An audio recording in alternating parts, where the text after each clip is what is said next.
What's up everyone, Skews here, and with the survival series progressing at a steady pace, I know that not everyone has time to watch a couple hour-long videos. So, I thought why not summarize the first 3 episodes for you so you can catch up to the current episode faster. Episode 1 starts with Chapter 1, Genesis of our World. It's the beginning of our Minecraft world, and my goals are to get all of the basic necessities finished as fast as possible in this chapter.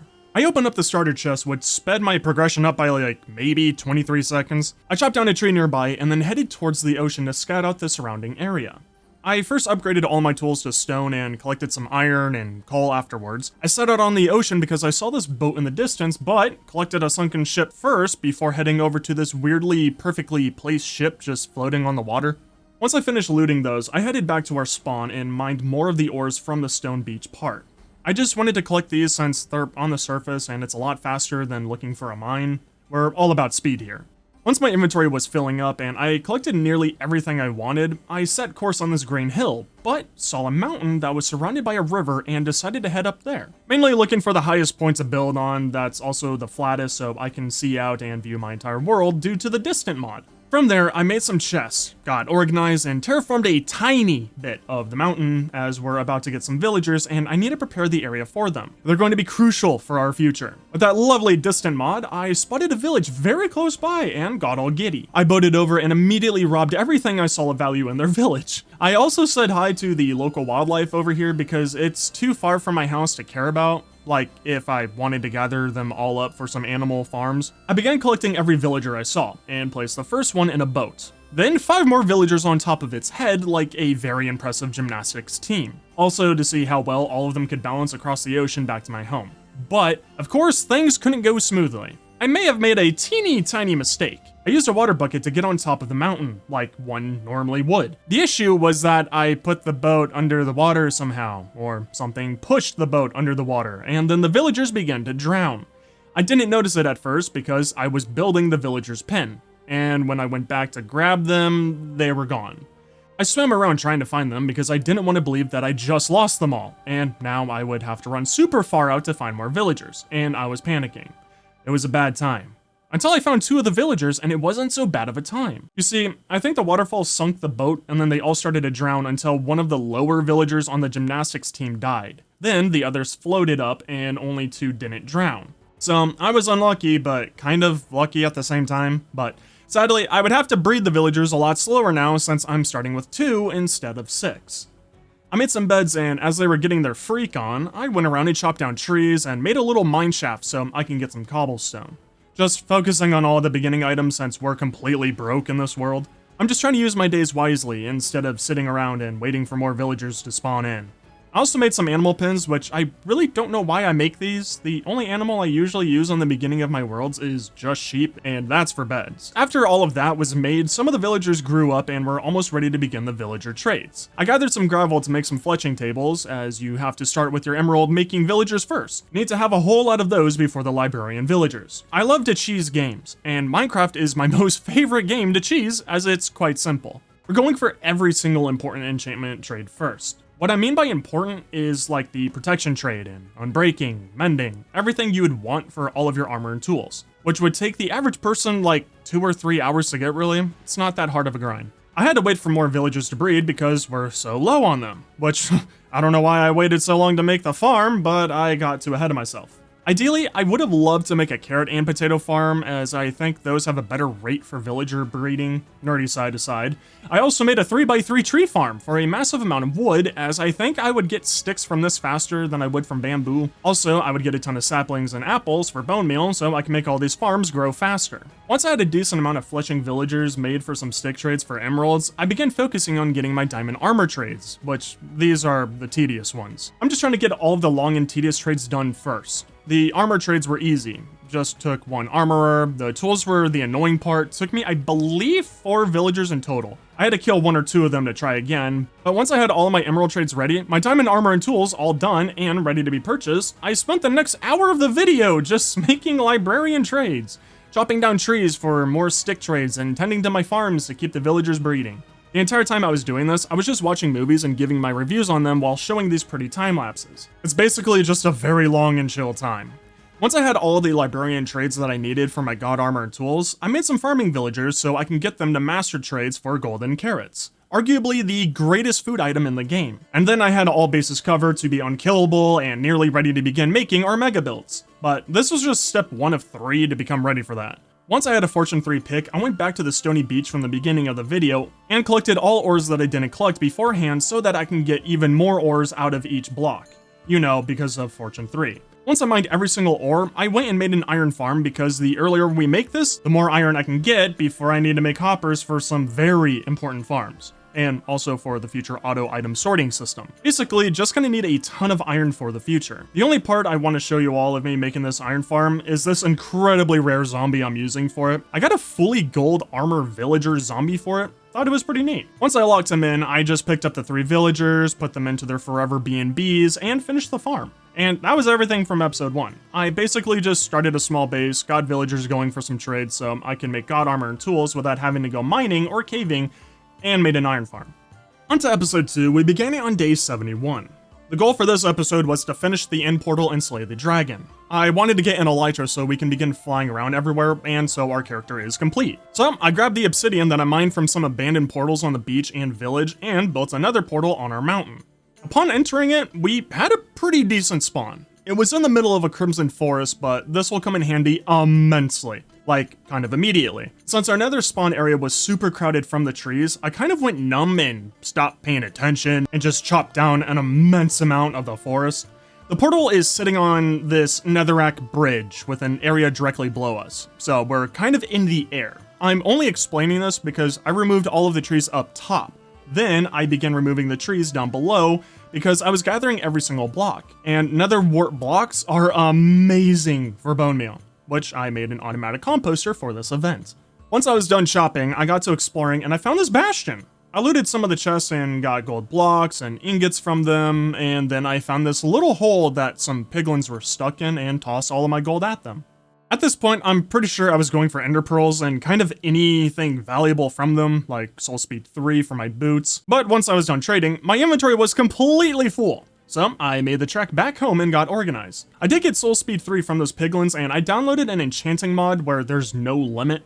The issue is that it would cost me 75 levels to enchant my boots. But worth it, so I have the best boots ever, they're Dior. But I don't have a way of gaining a lot of experience right now, so that'll have to wait. I went back into the nether portal, and my goal currently is to find another fortress. I want to get those blaze rods, and I was also worried that I'd have to reset my nether because for whatever reason, half the time my Minecraft worlds won't spawn in a nether fortress. I don't know why. So I got to running around and found another bastion, but only went for the top chest since they were so easy to get. And I found some ancient debris in the first chest. And since I love looting and that first chest was so good, I decided to go down the bastion and check out the other chest, which turned out to be a waste of time, and I left the bastion. I got to running and went through several biomes. It was honestly looking pretty bad for us to find another fortress, until it wasn't, because I found another fortress. It's only about 500 or 600 blocks from the portal, and since it's so close, I want to make a pathway here so I can easily find my way back anytime I want. So I guessed on where the portal would be and began a little diagonal line in that direction. After that, I bridged over to the fortress and tried to make it safe. I ran through the place and found a blaze spawner, collected 13 long rods from them, and headed back to the pathway that I began making. This part took a while, but very happy I made this path in this world, as it was pretty confusing and tedious to go to certain points in my hardcore world. So this is a nice upgrade. After I finished bridging and mining a pathway from the nether fortress to my portal, I luckily guessed the direction and height incredibly well. I had enough ancient debris from both bastions to make my sword into netherite and made some eyes of ender. I got organized afterwards and then headed out into the direction of the stronghold. Upon reaching it, I made a giant pillar in the sky out of wooden planks so we could easily spot this location whenever we need to return. After that, I mined out the longest 2x2 stairwell in my life, and when I thought it was hopeless and that this place didn't spawn in, I found it. Upon entering, I noticed a wall and a button, and pressing it made a door behind the wall open, so I mined through and a room full of skeletons appeared. I said hi to them all, and the portal room was awkwardly right there, the fastest I've ever found it before. But sadly, I didn't have enough eyes of ender for it. I needed 4 more. So I returned home, opened a chest, and well, I had 5 ender pearls in there. I don't know why I didn't make 12 Eyes of Ender to begin with, but at least I don't need to farm Enderman. So I just made the 4 Eyes of Ender that I need for the portal, and I'm holding on to the 5th Ender Pearl, just in case we spawn on an island in the end. I could just pearl and teleport over instead of building a bridge, just so we're safer and faster in there. I got all the items I think I would need for the fight, and afterwards, when we begin to explore the end for some flying ships to get the elytra, I then headed back to the portal room, placed in the remaining Eyes of Ender, and entered. We entered inside of the ground, so I quickly dug my way out and got to business. Since this fight is so typical and overdone, I won't bore you. I used the water bucket to climb up all the towers and break the crystals. After that, I just used my bow to shoot down the dragon. Once she was defeated, I reached level 73, almost there to putting soul speed 3 on my boots, and I collected the dragon egg after the fight. I really wish Mojang would add a purpose to the dragon egg other than it just being a trophy piece, by the way. I then went to our new portal pillar thingy and pearled myself inside. Luckily with the distant mod, I can kind of look out and see if I could spot any boats, so our exploring time is cut down drastically. The issue, however, is that I wasn't finding any boats in our world.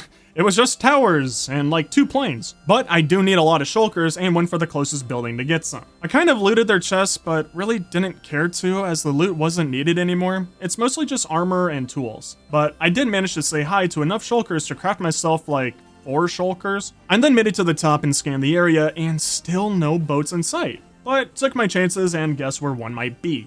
I headed in that direction, and I think I should buy some lottery tickets because my luck knows no bounds. There's a ship.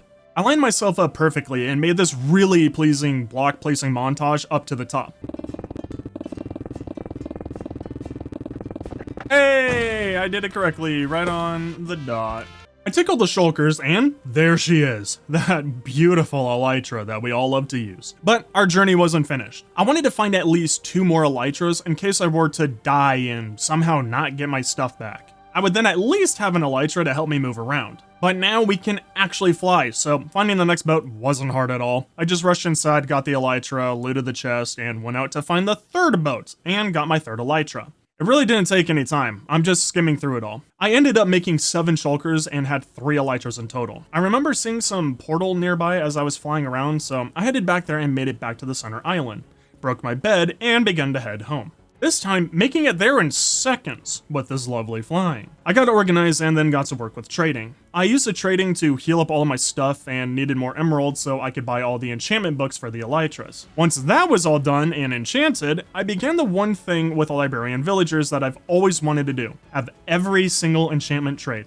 It's just having that option for yourself to get any enchantment you want for whatever. It's just a nice feeling and kind of a flex. So I gathered some food, got to breeding the villagers, and made a dirt platform for the new librarian villagers. The thing with episode 2 is that I updated the mod pack and I didn't have the carry-on mod anymore, so I can't pick up the villagers. That's why I made this new platform instead of adding them to the already created trading platform. I gotta move them with boats, so we can't go up all of those blocks to the first trading platform. For this portion of the video, I did the same thing as episode 1. I watched a movie and gave a review all while doing this because I didn't want to make it boring. It didn't take me too long. I think it took me about an hour to finish getting all of the remaining enchantment trades that I needed, but now I could buy any enchantment that I want. Now, episode 3 began on day 109. We're making killer progress and moving fast. The last thing that we need to complete really before building mega builds is getting the rest of my armor and tools to Netherite. So far, it's just my sword, and we only managed to do that because of the 2 bastions having enough ancient debris for me.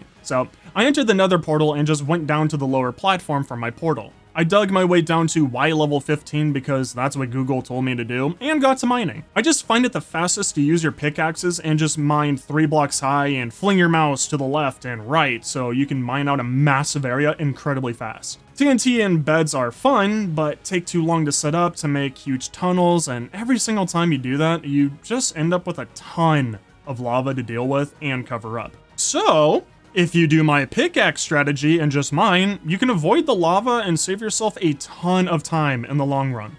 But when I first began mining, I filled up my inventory from all of the gold nuggets and quartz from here, and I forgot to bring my shulkers. So I went back home, got organized, and grabbed all of my shulkers and then went back to mining. I have two pickaxes. One is with Silk Touch and the other is with Fortune. I use the Silk Touch pickaxe first to lower it down a ton of durability, and when it's about to break, I swap to the Fortune pickaxe, and whenever I find gold or quartz, I will put the Silk Touch in my offhand, so when I break with those blocks with my Fortune pick, it heals them both. Then, once my Fortune pickaxe is about to break, I'll swap to my Silk Touch pickaxe, and once that's about to break, I head home to heal them up. This strategy allows me to mine usually about 3 hours before I have to go heal them both up. Sorry if that was really confusing. I tried my best to explain it well so you could follow along with me in case you're wondering what I'm doing and how I play. Oh, and I marked the locations where I find ancient debris with torches, because you'll never find ancient debris close to another piece of ancient debris. So, once you find one, just keep moving, and you'll usually find another piece within 30 or 50 blocks from it. I know, I'm a dweeb. But, to keep a long story short, I brought in a crafting table to turn the gold nuggets I mined into gold ingots to save on space, a smithing table to turn my diamond gear into netherite, and a furnace to cook the ancient debris into netherite scraps. Everything I need to make netherite stuff and to save storage space in my shulkers. After roughly 3 or 4 hours, I kinda forgot, I managed to turn all my tools and armor into netherite. I returned home and got organized, as I had a metric ton of stuff, and noticed a piglin with a crossbow went through my portal. He turned into a zombified piglin holding the crossbow, and I wanted to save him as it's kind of rare, or at least cool, so I made a boat and trapped him. To also make sure that he doesn't despawn, I bought a lot of name tags and named our zombified piglin Betty. I also named like 7 of my villagers Betty, just so I don't confuse that Betty with the other Bettys. I like to make everything simple. My tools are low and I got a lot of wood. Not like that. I did some stick trades till everything was completely healed, and boy oh boy, do we have a lot of emeralds now. I also changed my skin to this duck onesie thing, and I thought you'd love to see that. Our next goal now that we have all of our armor and tools complete is a guardian farm. I need sea lanterns for the builds, but we have some things we need to complete before making that farm. Guardian temples are a bit difficult to beat, so I wanted to use a potion for the first time in my life. A water breathing potion, which we need pufferfish for. So I fully enchanted a fishing rod to hopefully get some, which I did get 3 pufferfish, 3 saddles, a name tag, and a very nice enchanted fishing rod that I'm keeping as a trophy. I also wanted to fish because I need it to be nighttime so I can get some gunpowder for my rockets. I'm incredibly low and haven't been fighting mobs at all, really. So once night fell, I got to work. The creepers didn't really spawn in, probably because they heard I'm just so big and strong and amazing and great and cool, but I ended up with 45 gunpowder. Would be enough for some rockets to last me for a bit. Now, onto the potions. I sadly didn't collect any nether warts or anything really for potion making, so I headed back into the nether to collect some of those items. I went back to the nether fortress through that tunnel I luckily made and collected some more blaze rods, and found a room that held nether warts for me, which I got lucky with that because it was near the end of the fortress that I found it. I honestly thought it wasn't going to spawn for me. I began to head back to the beginning, but made another stop fighting the blazes at their spawner because I wanted to collect a lot of rods so I wouldn't have to return for quite some time. I ended up farming 34 blaze rods and then headed back to the portal. I made another wart farm back at the base and made the brewing stand and got the potions all ready to go, is what I would have said if they were ready to go. But a regular potion would only last for 3 minutes. That's a very short amount of time. And I'll need all the time I can get to fight these guardians. I need redstone to make those potions go from 3 minutes to 8 minutes. But I've never been caving or mining, so I don't have redstone. I remembered seeing this big cave opening near my base, so I flew over there and went inside. I got jump scared by a child. If I were some redstone, where would I be? I got child. And found some redstone immediately. Just collecting enough for the potions. I then went back home and finished the water breathing potions. I made 6 in total and gathered all of the items I think I would need to beat the Guardian Temple. I then got to flying and was checking the oceans near my base. Very luckily for me, I didn't have to fly that much. I actually found a Guardian Temple within like 2 rockets of my house, or maybe like, if I'm guessing, 500 blocks. I set up a tiny base near the Guardian Temple, drank a water breathing potion like a bottle of Hennessy, and dived in. I found the first 2 guardians super fast and easy, said hi to them with no problem, but then it was time to find the 3rd guardian boss mob, which I also found super easy and fast. I just wanted to make this sound like something bad would happen, but then something bad did happen. I can't find the sponges anywhere, like somehow this temple didn't spawn in with sponges, so that was tough to swallow, which I don't recommend swallowing sponges, but I did get like 3 sponges from the bosses. Just really wish I could find the sponge room. I went back home, got organized, and prepared myself to make the Guardian Temple farm. Finally, we'll have our lovely sea lanterns and some other items, like fish, and if we're lucky, ink sacs. The items that I need now, though, is a lot of sand, which a desert is near my house, and on the way there, I found this really cool cave inside of a hollowed out hill area. It was just really nice in there, so I wanted to show you all it. Then went back to going to the desert. Collected an inventory of sand for the glass for the farm, which I then just AFK'd for a while so all the sand would cook. But while I was cooking, I was trading with the villagers to fully heal my shovel and stuff. Once all of that was cooked, I went into the nether to gather some netherrack so I could have some temporary blocks for the farm. I'll just need these so I can remove them super fast from the farm. It makes sense later. It's just to make placing water easier. I know, confusing. Oh, and collected some soul sand so we could push the guardians up into the water to enter the farm. Lastly, I went to that mineshaft area I created in episode 1 and gathered more stone for some stone bricks, and finally, we're all ready. I flew back to the Guardian Temple and got ready to make the farm. But as I was going there, I decided no, I don't want regular glass. And to get this farm done with super fast, I want light blue glass because that's the greatest color in Minecraft, and it would then blend in with the water fairly well. Also because I'm using light blue glass on my mega builds in the future, I flew around trying to find blue flowers for the blue dye. Like 30 minutes later, I turned all of the glass into light blue glass, and now we're ready for the farm. To keep it short, I just mapped out the entire area first with the glass, then covered up the area where water would be pushing the guardians into the kill chambers with netherrack, so I can remove it super fast with my pick in the future. I then made the glass rectangle areas for the kill chamber, placed down all of the hoppers to collect stuff, placed down the campfires, then placed down soul sand where I need the guardians to go up into the farm. Made the redstone area so it shoots the dropped items into chests. Place down the water to push the guardians in, remove the netherrack, place down the center wall so they can't escape, place down the stone brick blocks for our ground, and to completely trap the guardians in. And then made the collection area, which took a bit to get right, but now everything is done, and I wanted to skim that because, oh my goodness, that took so long in the video, and this farm always takes me so much time. Lastly, I had to make the AFK platform, which I made this really nice block placing montage here too.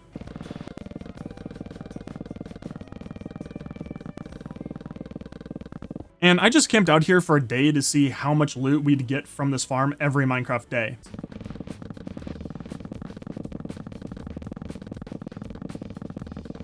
And basically, with everything combined, I believe I got about 2 double chests of items per day. Not bad. I turned everything into sea lanterns and the other blocks, went back home and got organized, and then got to trading fish, sticks, and I believe boats to heal up my armor and tools, since they were pretty damaged from all those lovely fish sending me kisses.